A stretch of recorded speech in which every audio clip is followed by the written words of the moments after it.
नमस्कार, मी डॉक्टर पवन वाखारे. आजच्या या हॉट समर मध्ये आपण एकदम हॉट टॉपिक वर बोलणार आहे, किडनी स्टोन. तर what is kidney stone? Kidney stone हे generally calcium oxalate 80% of the times calcium ऑक्झॅलेटचे स्टोन तुमच्या किडनीमध्ये तयार होतात आणि नंतर ते खाली येऊन अडकतात आणि ज्याने जे भयंकर वेदना तयार होतात. जनरली किडनी स्टोनचं पेन हे कसं आहे की ते पाठीच्या बाजूला चालू होतं आणि नंतर ते तुमच्या लघवीच्या जागेकडे सरकतं आणि ते टिपिकल स्पाझमोडिक पेन असतं. त्याच्याबरोबर तुम्हाला वॉमिटिंग लाईक सेन्सेशन होतं आणि अनफॉर्च्युनेटली हे पेन ज्यावेळी तुम्ही रात्री निवांत झोपलेले असता त्यावेळी ते स्टोनचं पेन चालू होतं. मॅनेजमेंट जर किडनी स्टोनची बघाल, म्हणजे आज आपण बोलतोय की अॅक्यूट मॅनेजमेंट ऑफ स्टोन कशी आहे, म्हणजे सामान्य लोकांना किडनी स्टोन बद्दलची माहिती मी देतोय. सगळ्यात पहिल्यांदा काय तर पेन खूप असतं, तर पेन आपल्याला रिलीव्ह करावं लागतं. ते पेन रिलीव्ह करण्यासाठी काही एनएसीआयड्स म्हणजे डायक्लोफेनॅक, ऍसिक्लोफेनॅक नावाची औषधं असतात, किंवा ज्या लोकांना ही औषध चालत नाही त्यांना मग पॅरासिटामॉलचं औषध दिलं जातं. किंवा मग यातूनही पेन कमी होत नसेल तर आपले ओपिओइड्स नावाचे इंजेक्शन असतात, जसं की ट्रायमॅडॉलचे इंजेक्शन असतात. किंवा काही घरगुती उपाय असतात की जसं तुम्ही लोकल हीट किंवा गरम पॅड वगैरे ठेवून तिथलं मसल्स थोडे रिलॅक्स होतात आणि त्याने तुमचं पेन कमी होऊ शकतं.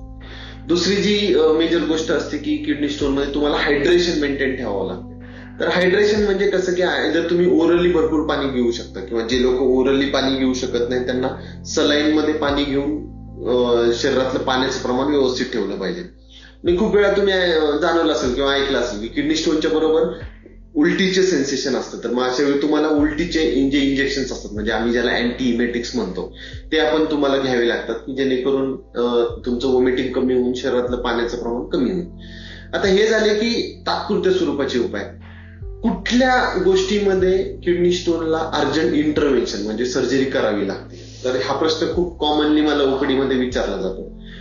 तर असं पेन म्हणजे इंट्रॅक्टेबल पेन की ज्याच्यामध्ये इंजेक्शन घेऊनही पेन थांबत नाहीये, किंवा जर तुम्हाला काही साईन्स ऑफ इन्फेक्शन्स असतील, म्हणजे जर फिवर येत असेल, थंडी वाजून ताप येत असेल, लघवीला जळजळ होत असेल, खूप जास्त लघवी लाल होत असेल, किंवा लघवी थांबलीये असं जाणवत असेल, ज्याला आम्ही ऑब्स्ट्रक्टिव्ह युरोपॅथी म्हणतो, की तो स्टोन पाईप मध्ये अडकल्याने त्याच्यामुळे किडनीवर रेट्रोग्रेड प्रेशर येऊन हायड्रोनेफ्रोसिस, हायड्रोयुरेटर तयार झाले. तर अशा गोष्टीमध्ये तुम्हाला अर्जंट सर्जरी करून तो स्टोन रिलीव्ह करायची गरज असते. कारण की जर तुम्ही स्टोन रिलीव्ह केला नाही तर काय होऊ शकतं की किडनीचे फंक्शन कमी होण्याची शक्यता असते, म्हणजे किडनी फेल्युअरकडे वाटचाल होण्याची शक्यता असते. किंवा की मी नेहमी उदाहरण एक दुसरं एक देतो की वाहत्या नदीचं पाणी खराब नाही होत, पण साचलेल्या डबक्याचं पाणी खराब होतं. तशाच पद्धतीने जर तुमची लघवी थांबलेली असेल तर त्याच्यात इन्फेक्शनचे चान्स वाढतात आणि त्याच्यातून कॉम्प्लिकेशन वाढू शकतात. मग अशा वेळी तुम्हाला अर्जंट इंटरव्हेन्शन करायची गरज असते.